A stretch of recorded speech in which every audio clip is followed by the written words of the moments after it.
Bonjour et bienvenue dans cette conférence intitulée « Comment augmenter le niveau de bien-être dans votre maison ». Alors avant d'aller plus loin, je voulais attirer votre attention sur trois petites choses, mais qui sont véritablement énormes en considérant leur impact que ça peut avoir sur votre niveau de bien-être. La première notion, c'est la maison. Le soir, quand vous êtes fatigué, vous avez envie de revenir à la maison, vous revenez. Vous retrouvez votre famille, vous retrouvez vous-même, vous venez vous reposer, c'est-à-dire vous poser. La maison, c'est un point d'appui, c'est un point de rappel vers lequel on revient, une référence en quelque sorte. On a une relation avec la maison un peu comme on a une respiration. On rentre, on inspire et on expire. Donc il y a une sorte de silence entre l'inspiration et l'expiration. Et bien cette qualité de silence, de profondeur de silence, on doit le retrouver aussi dans sa maison. Alors, cette notion de qualité, d'ambiance de la maison, ça fait appel à la notion de sensibilité. C'est-à-dire l'ambiance, ça ne se décrit pas vraiment, ça se vit, ça se ressent. La sensibilité, on l'utilise d'une façon souvent spontanée. Elle n'est pas vraiment cultivée, on l'a ou on ne l'a pas, on réagit ou on ne réagit pas. Mais ce qu'il faut savoir, c'est que la sensibilité, ça se travaille comme un caractère, comme un comportement. La sensibilité, c'est un peu comme un instrument de mesure que l'on a à l'intérieur de soi. Par exemple, on ressent une sensation de faim. Ce message de notre sensibilité va nous donner l'impulsion pour aller manger, par exemple. Donc c'est vraiment un outil de référence, de mesure qui nous dit fais ceci ou fais cela ou ne le fais pas, etc. Donc, si cette sensibilité n'est pas juste, elle va nous pousser à faire des actes qui vont peut-être se retourner contre nous. La troisième notion qui me semble importante du point de vue de votre ressenti et de votre bien-être dans votre maison, c'est la notion de clarté. Le bien-être, c'est pas la même chose pour vous que pour moi. Mais par contre, pour faire progresser son bien-être, il y a une sorte de logique, il y a une sorte de stratégie qu'il faut mettre en route. Et là, cette stratégie, c'est une stratégie humaine, ce n'est pas une stratégie individuelle. Et ça, c'est des expériences qui peuvent s'échanger. Et c'est à cet endroit-là que j'espère pouvoir vous aider à progresser dans cette notion dans votre désir d'élever votre bien-être. Dans cette première partie de la conférence sur le bien-être dans votre maison, je vais vous parler du cœur de mon métier. C'est l'impact de la pollution électromagnétique sur votre comportement et l'état de santé de la personne. Comme on a une posture physique dans notre comportement sur lequel on s'appuie pour faire un pas en avant, pour réagir, pour serrer la main de votre voisin, etc., on a aussi une posture sensible. C'est-à-dire c'est la posture de repos. C'est la manière dont on est prêt à réagir si on est sollicité à droite ou à gauche. Eh bien, cette posture de repos, si elle est dans un état de crispation permanente, vous allez donc réagir à partir de cette crispation. Eh bien, la pollution électromagnétique, c'est quelque chose qui va créer une tension, une dureté, qui va créer une lutte à l'intérieur de vous. Votre corps va être obligé de lutter contre cet environnement qui va vous stimuler en permanence, qui va vous éprouver. Si on n'a pas un contexte intérieur de calme, de repos, d'une qualité suffisante, le travail sur le bien-être ne sera pas opératif correctement. Donc je vous laisse regarder ce début de conférence, cette première partie. Ensuite, il y aura une deuxième vidéo qui vous présentera justement ce travail à faire sur la sensibilité dans un deuxième temps. Et entre les deux et ensuite, je serai là pour vous écouter et répondre à vos questions.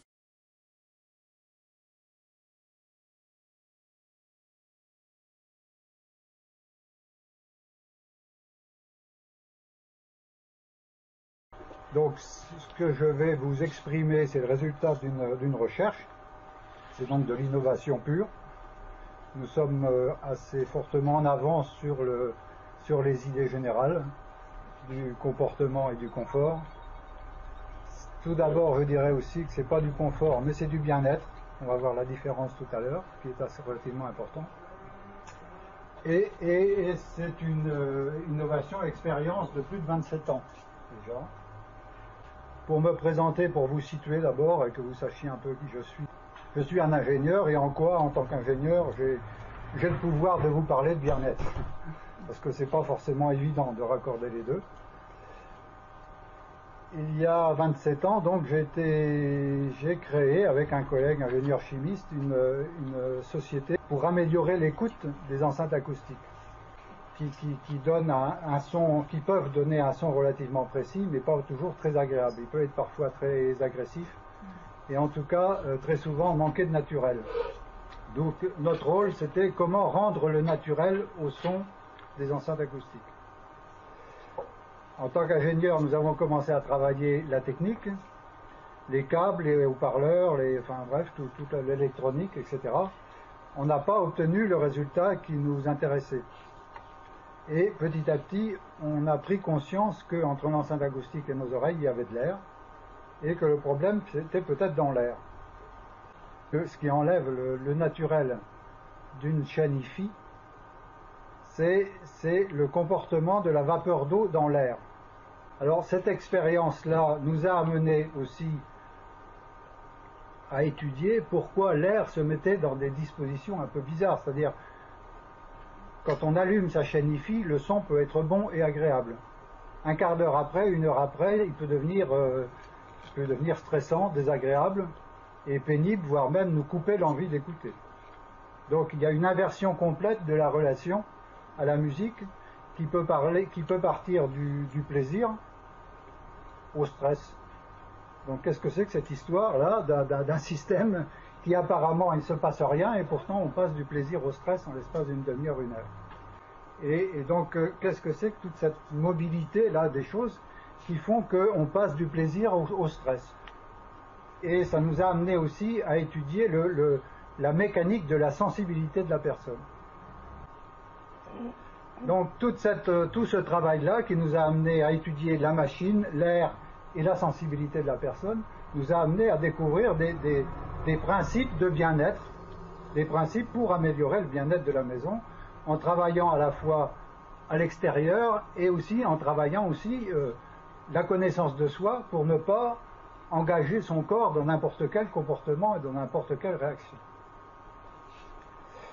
Donc tout ça, c'est une innovation, c'est une expérience aussi, parce que ça a été vérifié sur le terrain par des produits concrets qu'on a proposés à des milliers de personnes maintenant depuis 27 ans, et j'en vis, c'est-à-dire j'en fais mon salaire, c'est-à-dire c'est quelque chose de concret, c'est pas une idée, il y a de la théorie, mais c'est du concret derrière. Et tous nos produits ont été vendus à l'essai.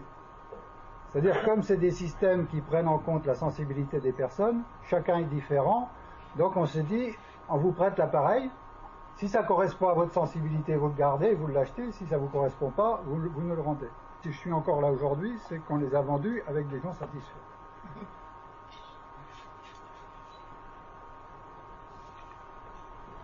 Alors c'est ce que je vous disais tout à l'heure, si vous voyez, je me laisse comme ça. Donc le bien-être, c'est pas un détail, on va voir tout à l'heure pourquoi c'est pas un détail. Pour faire progresser le bien-être dans la maison, il y a deux clés incontournables à faire progresser. Agir à l'extérieur du corps, c'est-à-dire apaiser l'ambiance de notre maison, et on va voir comment. Et agir à l'intérieur du corps en pilotant plus consciemment les réactions qui sont provoquées par notre sensibilité. Et ça, c'est un apprentissage de la connaissance de soi qui va avec. Alors, la première clé, donc ça va être les deux grandes étapes, stabiliser notre extérieur. Et parmi les choses qui perturbent assez fortement l'extérieur, il y a un certain nombre de choses, mais le temps étant limité, il faut focaliser sur quelque chose. Je vais vous parler de l'impact de l'ambiance électromagnétique sur le comportement et notre sensibilité, justement, dans la maison.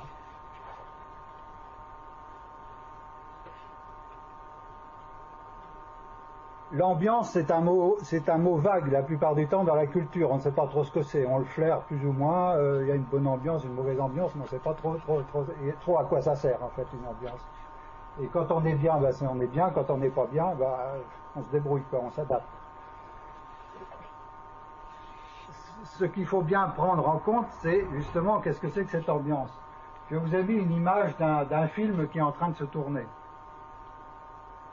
À chaque fois qu'un metteur en scène crée un film, il a plusieurs scènes à faire. À chaque scène, il va construire une ambiance. Il va construire un contexte. Cette ambiance-là, il faut qu'elle soit suffisamment raffinée et précise s'il veut que son film soit de qualité et qu'il soit crédible. Une scène dans une ambiance qui ne correspond pas, on voit que ça colle pas et ça va pas, quoi. Donc l'ambiance, c'est un état d'être d'un lieu qui crée les conditions de ce que vous souhaitez réaliser.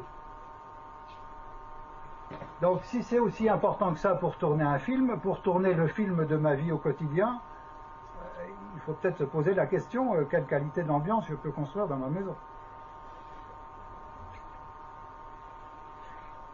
L'ambiance favorise ou ferme vos capacités à vous exprimer. Alors là, je vais vous raconter une petite histoire vraie, qu'on m'a racontée il n'y a pas très longtemps d'ailleurs. C'est un maître de salle dans un hôtel haut de gamme à Versailles, face au château, avec qui je parlais au téléphone, et puis d'un seul coup, on a entendu un enfant pleurer. Alors, le maître d'hôtel en question s'est cru obligé de me dire « Tiens, il y a un enfant qui pleure, depuis un certain temps je le regarde, il commence à m'agacer, il est mal élevé, il dérange les gens. » Donc, le maître d'hôtel, le chef de salle qui était là pour veiller au bien-être des clients, et ce petit enfant-là, sans aucune autorisation, venait casser le contexte, en quelque sorte. Par ses cris, et puis il agaçait les gens qui étaient en place. Donc, la conclusion du chef de salle, c'était « l'enfant est mal élevé, les parents ne s'en occupent pas ». Moi, j'en fais une autre lecture, c'est que l'enfant n'était probablement pas bien dans cette ambiance, qui a été conçue à l'origine pour le visuel, pour le confort visuel, mais pas pour le bien-être cellulaire global du corps. C'est deux choses différentes, ce n'est pas les mêmes exigences. Donc, l'enfant n'était pas là, il a manifesté son mal-être par des pleurs, et en faisant ça, il a désorganisé les relations potentielles qu'il pouvait avoir entre les personnes.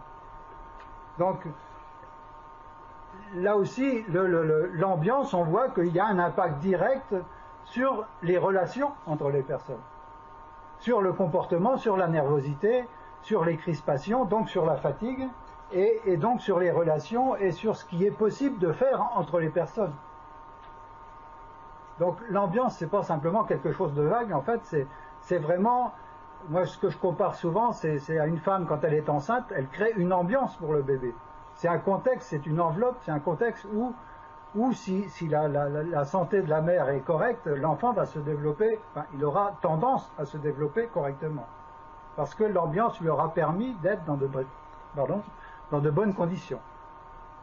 Donc pour moi, l'ambiance, c'est de plus en plus ça. C'est un contexte qui vous autorise et qui permet une gamme de possibilités. On ne va pas, par exemple, si je suis performant, ingénieur, etc., j'ai ma capacité à l'intérieur de moi et il va me falloir un contexte pour l'exprimer. Si mon contexte n'est pas bon, ben mes capacités, je ne vais pas pouvoir toutes les exprimer. Donc je vais être limité dans mes capacités, quelles que soient mes capacités.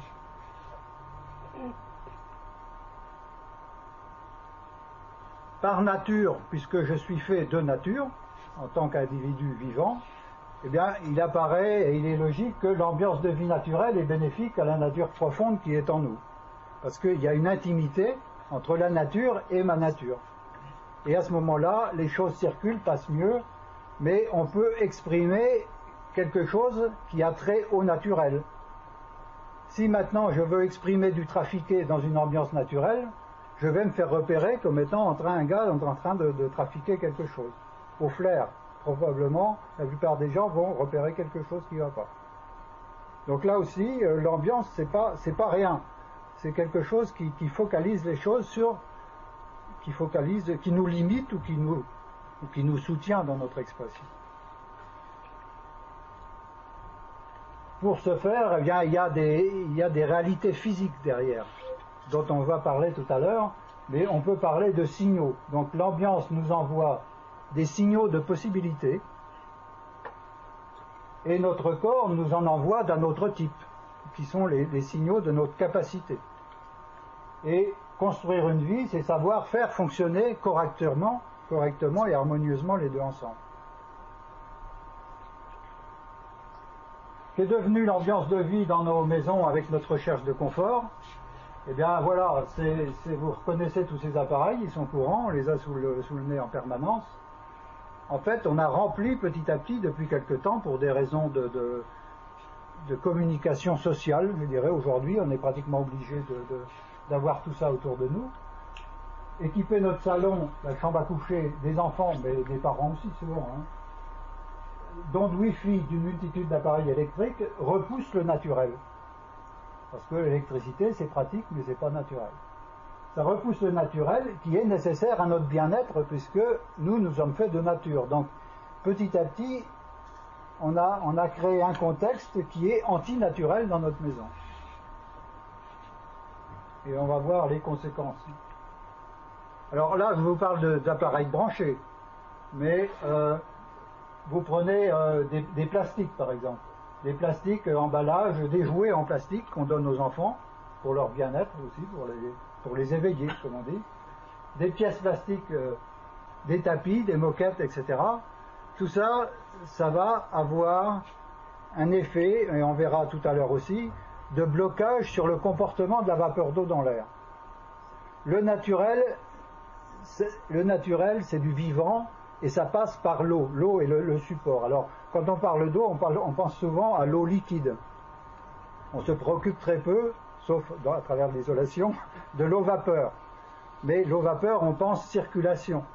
Et dans le cadre de la relation d'un être vivant à son ambiance, c'est un échange d'énergie. C'est-à-dire, c'est des vibrations de molécules qui se font dans certaines longueurs d'onde qui font que on se sent bien dans cette longueur d'onde-là ou pas. Et quand on remplit sa maison d'électricité ou de produits plastiques, par exemple, pour faire vague, pour englober toute une catégorie de matériaux, y compris les moquettes, etc. Si vous voulez, une pièce plastique est chargée d'électricité statique. Ça, je ne vais pas vous apprendre grand-chose en disant ça. Eh bien, l'électricité statique va avoir un effet de blocage dans le mouvement et dans le balai naturel de la vapeur d'eau, va avoir un effet de blocage sur la vapeur d'eau qu'il y a dans l'air. Naturellement, en face, le petit cochon en plastique, il y a de l'air, il y a de la vapeur d'eau. Eh bien, l'électricité statique du petit cochon va venir verrouiller le comportement de l'eau. Donc ça va bloquer l'air, ça va bloquer l'ambiance autour du cochon sur plusieurs dizaines de centimètres. Si on a plusieurs objets de ce type-là, petit à petit, on va créer tout un verrouillage de l'ambiance. Et moi qui est vivant, qui a besoin d'échanger avec l'air, eh ben, je vais échanger avec quelque chose de bloqué. Et donc on peut imaginer tout de suite que les circulations de force et d'énergie et d'information ne vont pas se passer d'une façon harmonieuse. Donc, notre recherche de confort électrique contre nature crée autour de nous un stress ambiant. C'est ce que j'ai commencé à vous évoquer tout à l'heure. Ce type d'ambiance électromagnétique peut se révéler un handicap face au besoin de maintenir notre puissance vitale et de construire notre vie intime. Alors pourquoi? Donc je vais répondre parce que. Parce que la nature de l'homme est électromagnétique, tout naturellement. On n'est pas vivant parce qu'on est vivant. Pour qu'on soit vivant, il a fallu prendre de la matière, l'organiser d'une certaine façon. Quel type de matière? Une organisation pour faire des cellules, pour faire des organes, pour faire des systèmes respiratoires, sanguins, etc. Donc il y a toute une construction faite autour d'une architecture elle-même conçue dans un état d'esprit. Et toute cette construction du vivant-là, elle est faite sur une base électromagnétique. C'est assez peu connu dans le monde, enfin c'est pas connu, on ne s'en occupe pas, disons plus précisément. Mais par contre, dans la médecine, c'est très connu. On a souvent tendance à hausser les épaules en disant, quand on parle d'électromagnétisme et de vivant, en se disant, mais qu'est-ce qu'il me raconte ce gars-là? Et c'est archi connu dans la médecine parce qu'on utilise des électroencéphalographies qui recueillent les ondes électriques émises dans la tête. Donc s'il y a des ondes électriques, on ne plante pas nos électrodes dans la tête, on les plante au-dessus. Donc il y a bien émission des ondes électriques qui sortent de la tête. L'IRM, elle aimante les noyaux d'atomes et puis ça nous permet de faire des examens, de voir des organes, etc. Magnétoencéphalographie, c'est pareil, on capte les ondes magnétiques du cerveau. Donc il y a des ondes électriques et des ondes magnétiques du cerveau. Mais s'il y en a dans le cerveau, il y en a aussi dans tout le corps, puisqu'on en est fait. Ce qui est bien connu pour soigner la maladie est beaucoup moins connu des êtres vivants que nous sommes, que l'électromagnétisme est la base de la vie et du maintien de la santé. Et le problème de la pollution électromagnétique commence à apparaître ici, c'est-à-dire qu'on a créé des appareils, des installations, etc., dont je vous parlais tout à l'heure, qui émettent des ondes, ça c'est pas un secret non plus, il suffit de prendre des appareils pour s'en apercevoir, dans l'air, qui viennent modifier le comportement de l'eau, qui viennent modifier les ondes électromagnétiques naturelles, parce que dans la nature, il y a aussi des ondes électromagnétiques naturelles. La lumière du jour, c'est une onde électromagnétique naturelle. La chaleur du soleil, c'est une onde électromagnétique, etc. On peut en faire une liste. Donc on a besoin d'ondes électromagnétiques naturelles. Dans ce cadre de besoin d'ondes électromagnétiques naturelles, on génère des ondes électromagnétiques industrielles. C'est de même type sur le plan des longueurs d'onde, sur le plan de la nature physique. Les ondes industrielles sont de même type que les ondes électromagnétiques naturelles. Mais la nature, c'est l'harmonie, c'est l'organisation, c'est une construction faite dans un état d'esprit de transmettre et de maintenir la vie, alors que l'onde électromagnétique qui sort de l'ordinateur ou des appareils de ce genre-là, ils n'ont pas cette préoccupation-là. Ils ont une préoccupation de puissance, de quantité, de force, etc., mais pas du tout de subtilité, d'organisation, de transmission, il n'y a pas du tout ça. Donc, l'interconnexion entre les ondes industrielles et les ondes électromagnétiques naturelles va faire qu'on se fait polluer un peu comme un virus qui rentre dans notre système vivant, et ce sont des énergies très, très grossières, en fait, qui vont rentrer dans une énergie beaucoup plus subtile. Donc ça va faire chaoter notre machine un peu comme un virus dans un ordinateur qui a un programme bien précis, et puis il y a des petits systèmes un peu vicieux qui viennent, avec pas grand-chose, qui vient mettre le grain de sable dans l'engrenage, en quelque sorte.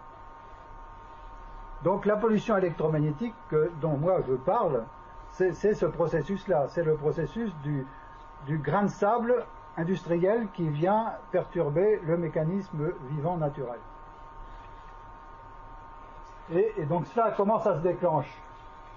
Sans vraiment aller trop loin dans le principe physique, je vous ai dessiné une molécule d'eau. Une molécule d'eau, c'est H2O. H2, deux hydrogènes, un atome d'oxygène. Ce qui est archi connu sur le plan physique, mais c'est pareil, on n'en tire pas les conséquences intéressantes sur le plan de la santé. Tout ce que je vous dis là, ça existe dans les bouquins de physique. On l'apprend à l'école, mais on l'applique à des travaux industriels, on ne l'applique pas au vivant. On considère que le vivant est en dehors de la nature et en dehors de la physique. Mais on peut appliquer aussi les lois physiques au vivant. Entre les deux atomes, entre l'atome d'oxygène et l'atome d'hydrogène, il y a une liaison électrique à cet endroit-là. C'est de la chimie, mais c'est aussi de l'électricité. Cette liaison-là, elle n'est pas infiniment rigide, elle est souple. Donc j'ai dessiné un ressort. On a donc deux ressorts avec deux atomes d'hydrogène, un système en V. Cette molécule d'eau-là, elle est dans l'air et elle vibre en permanence. Comme c'est un système souple, eh bien, la forme du V, si vous voulez, elle va se déformer comme ça, en fonction du mouvement. Je parle, par exemple, là, je fais vibrer l'air, je fais vibrer la vapeur d'eau, et j'excite ces ressorts de la molécule d'eau.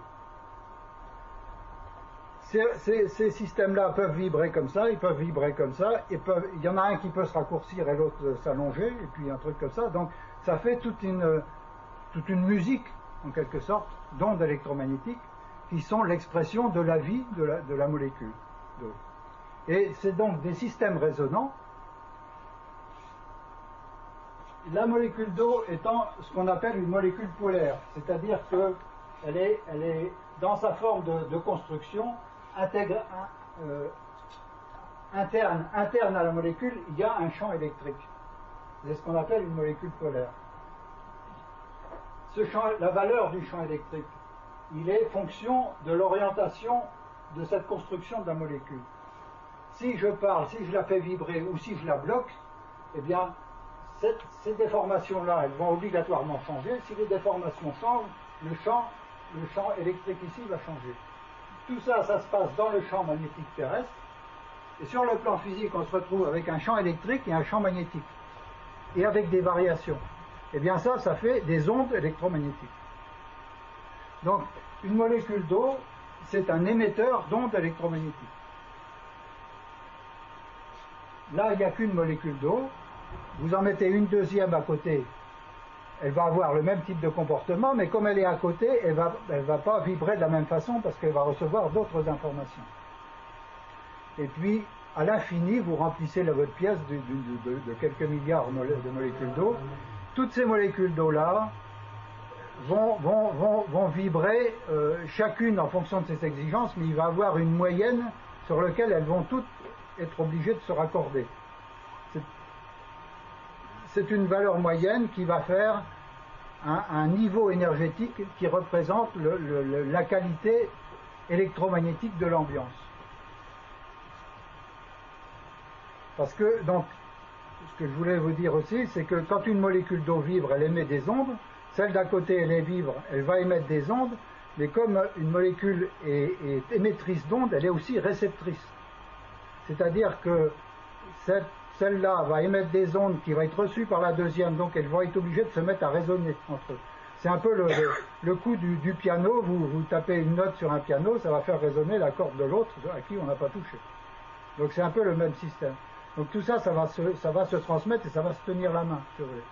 Et ça va créer une ambiance électromagnétique dans laquelle le vivant va se situer. Lui aussi, il va être constitué d'eau et il va avoir son exigence aussi à lui. Alors on va voir ça un peu plus loin. Voilà. Donc maintenant, on va se mettre dans un cas d'une personne, une petite fille là, qui est faite d'eau, puisqu'on est fait à 70% d'eau, c'est aussi, je ne l'ai pas inventé, avec la même, notre eau de constitution à nous, c'est exactement la même constitution que la molécule d'eau qu'il y a dans l'air, que la molécule d'eau qu'il y a dans la fibre de bois ici. Tout ça, c'est la même, donc tout ça, ça fonctionne ensemble, ça résonne ensemble, ça discute ensemble.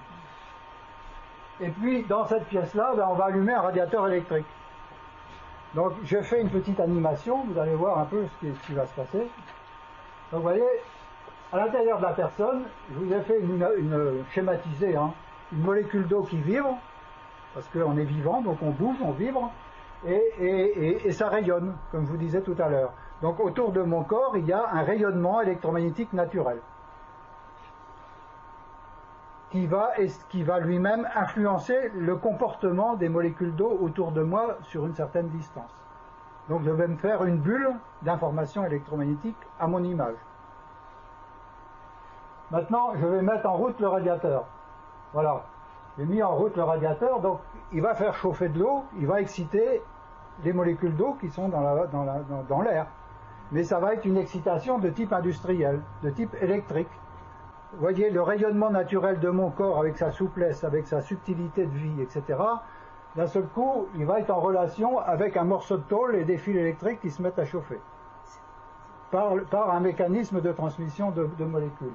Alors, les molécules qui remplissent la pièce que j'ai dessinée ici, elles ne vont pas rester inertes comme ça devant le radiateur, elles vont se mettre en résonance avec le radiateur puisque ça chauffe. Alors, voilà ce qui va se passer. Donc petit à petit, l'information de résonance va remplir la pièce. Voilà, voilà, petit à petit, la chaleur Et puis, alors la chaleur est là, mais il y a aussi les vibrations de la vapeur d'eau qui est là. Et on se retrouve avec une ambiance à signature électrique, avec sa rigidité et sa grossièreté de signaux électriques industriels, et qui va envelopper toute la subtilité du vivant de la personne. Donc d'un côté on a un rayonnement naturel, d'un autre côté on a une ambiance électrique qui ne correspondent pas. Qui correspondent, mais il y en a une qui est subtile et l'autre qui est grossière, donc il y a une incompréhension entre les deux. Donc il va avoir une lutte entre moi qui est ici, j'ai besoin d'exister ici, et le radiateur qui s'impose parce que lui il chauffe. Il a la puissance pour chauffer et de s'imposer à moi, en quelque sorte. Naturellement, là j'ai pris l'exemple du radiateur, mais c'est aussi l'exemple de tous les appareils électriques qu'on a vus tout à l'heure, qui ont le même type de rayonnement. Donc en résumé, l'ambiance électrique, c'est une ambiance contre nature. Le corps, lui qui est vivant, lutte pour s'adapter dans cette ambiance contre nature, parce qu'il faut quand même qu'il existe. On a un pouvoir en nous de s'adapter, si vous voulez, de repousser un peu tout ça, mais ça, c'est pas gratuit. Ça consomme de l'énergie. Et qui dit consommation d'énergie dit crispation, dit lutte, dit stress, dit mal-être. Donc le bien-être dans la maison, c'est un côté isolation, etc. Je suis tout à fait pour, parce que j'ai réfléchi à tout ça, et moi aussi je me suis engagé dans tout ça. Mais ça va très au-delà d'être attentif à ces matériaux. Les matériaux, par exemple, pour quand même reboucler avec votre intervention avant, vous prenez de la fibre de bois, c'est des matériaux naturels. Il y a une affinité entre le bois et la vapeur d'eau, comme on disait tout à l'heure. La fibre de bois va absorber l'eau et va la rejeter, donc il n'y a pas d'incompatibilité. Il y a une logique vivante qui est respectée, si vous voulez. Donc si vous vous entourez de logique vivante, pour vous, en tant que vivant, habiter dans cette logique vivante, les choses vont mieux se passer. Vous serez moins en lutte, donc vous serez moins dans la fatigue, vous serez moins dans le stress, la crispation, et dans la confusion en même temps. Et voilà, donc pour vous dire aussi que ce n'est pas simplement une belle idée que je suis en train de vous dire, ou de la poésie, ou une belle histoire, c'est que l'impact de ce processus-là, comme le corps lutte, on perd de l'énergie, et on se crispe. Et à ce moment-là, cette crispation qu'on va générer fait qu'on va générer en fait une sorte de fuite du corps. L'énergie à l'intérieur, notre énergie vitale, va quitter la peau pour se réfugier à l'intérieur, en quelque sorte.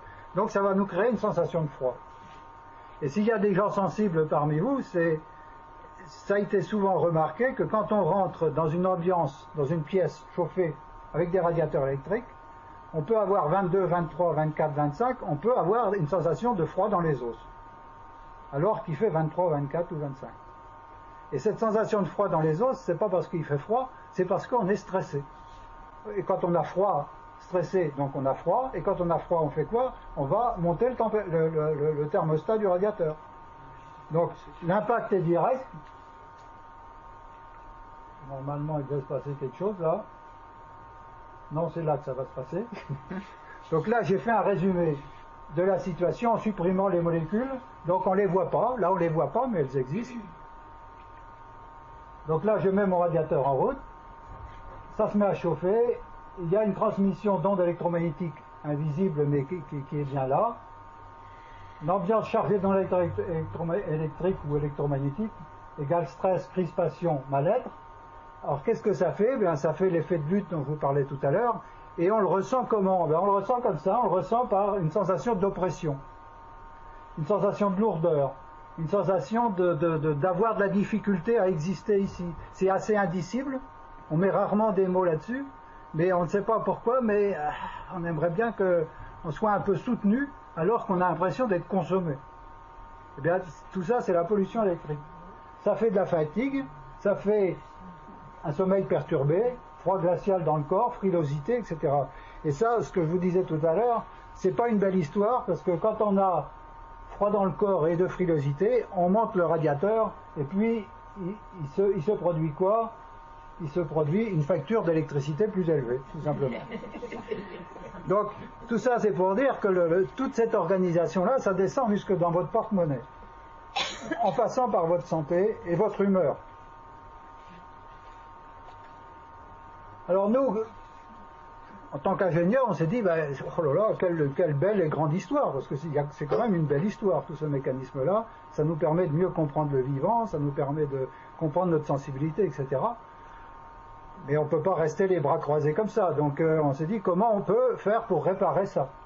Quand on parle de tout ce mécanisme-là à un certain nombre de personnes, on nous dit, oui, ton histoire, c'est bien joli, mais on ne va pas retourner à la bougie. On n'en est plus là, il faut vivre avec son temps.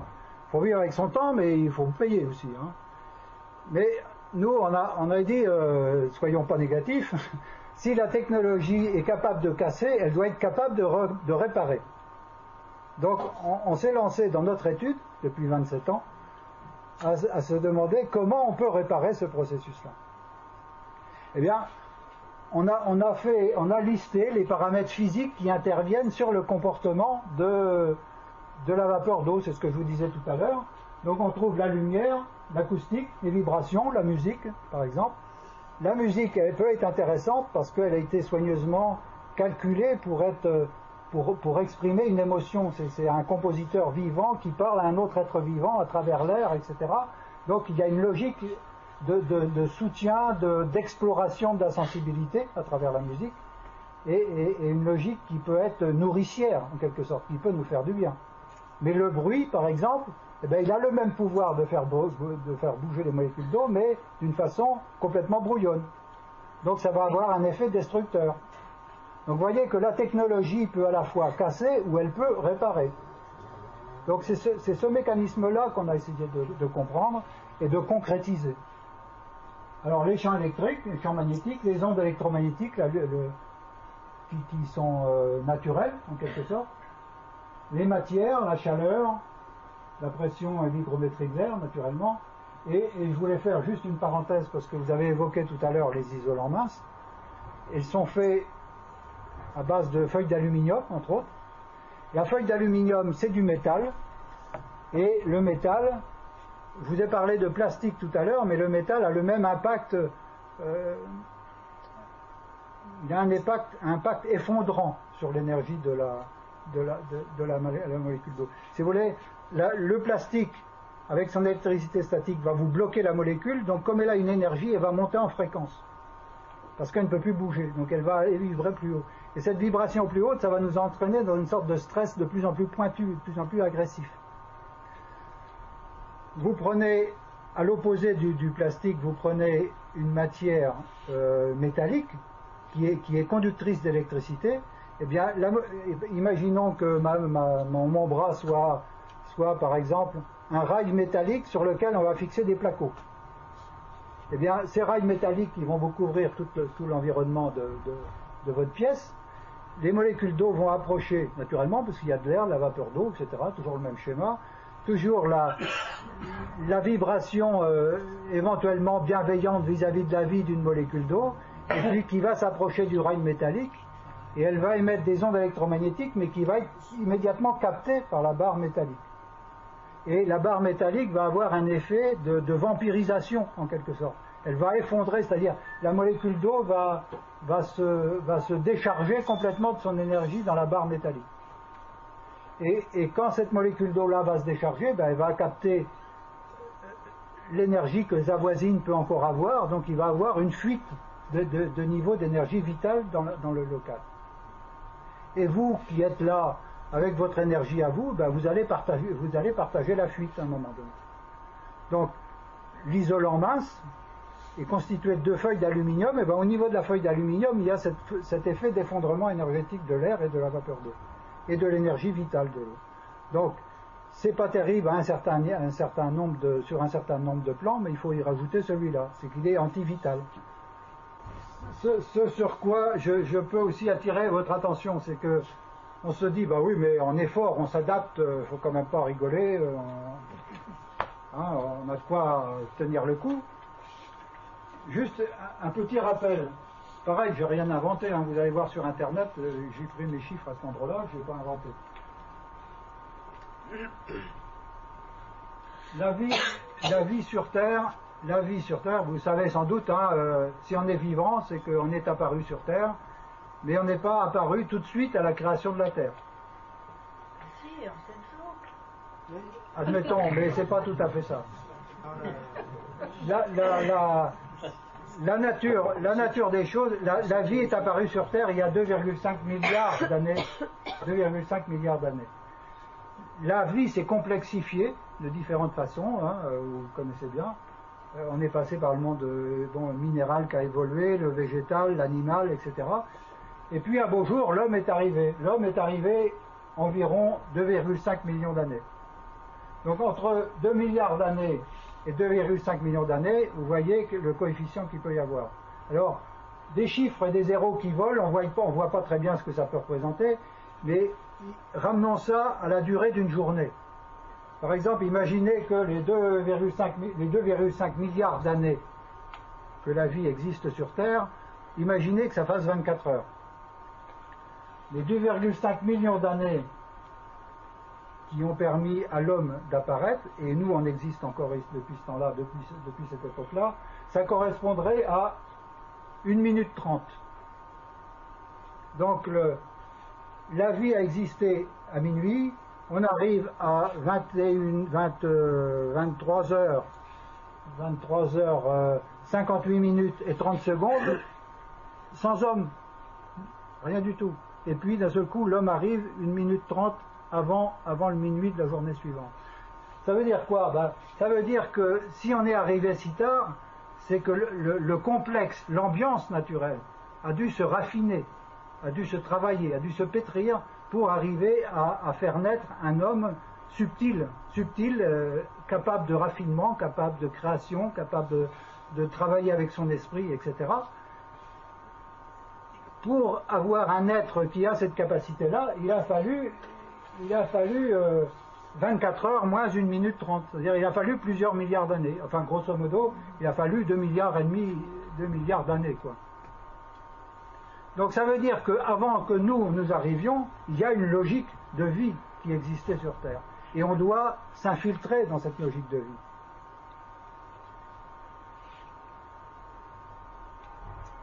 Et le bien-être, on va y revenir dans une deuxième étape, si je ne prends pas trop de temps. Ça prend beaucoup de temps.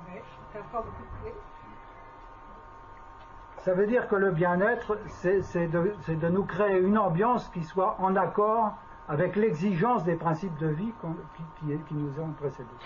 Alors, comme je n'ai pas beaucoup de temps, je vais me presser. Le processus que nous avons mis au point, comme il y a des pollutions, on a compris ces principes physiques dont je vous parlais tout à l'heure. On a construit des appareils qui ressemblent à celui-là. Par exemple, ça, on appelle ça un synthoniseur. Qui ressemble à ça, c'est un boîtier multiprise qui se branche sur une multiprise, qui branche sur une prise de courant, qui permet de réparer le problème des ondes électromagnétiques dans l'ambiance. Alors, avant qu'on me coupe la parole, je vais faire vite. Donc, on a fait des produits, des techniques, et on a appris aussi la logique de notre sensibilité. Donc, à la fois, on vend des produits, mais on fait maintenant aussi des week-ends d'initiation et d'information à comment utiliser et comment comprendre sa sensibilité et comment l'utiliser à son propre profit, d'une façon consciente et non pas d'une façon automatique dans laquelle on va se prendre les pieds et on va se faire mal à soi-même. La plupart du temps, le mal-être, il est à cet endroit-là, c'est-à-dire on ne sait pas interagir avec notre environnement. On ne sait pas construire une bonne ambiance, donc on est obligé de lutter. Et quand on lutte, on est maladroit dans notre lutte, donc on va se faire mal. Donc pour être bien, il faut à la fois reconstruire son ambiance et aussi savoir, c'est comme on a beau aimer la musique, et si vous n'avez pas appris à faire le violon, vous allez faire des canards, vous allez casser les oreilles à tout le monde. Eh bien, quand on est vivant, c'est la même chose. La deuxième clé incontournable, c'est, je ne sais pas, il me reste 30 secondes. Oui. Bon. La deuxième clé incontournable, c'est ça, c'est stabiliser notre vie intérieure. Et le bien-être vient avec tout ça. Alors je vais vite. Mais Je ne veux pas te stresser, hein. non, mais c'est-à-dire que je savais que j'allais être probablement long, mais je voulais vous donner de la densité comme Mais information. bien sûr, non, mais c'est très intéressant.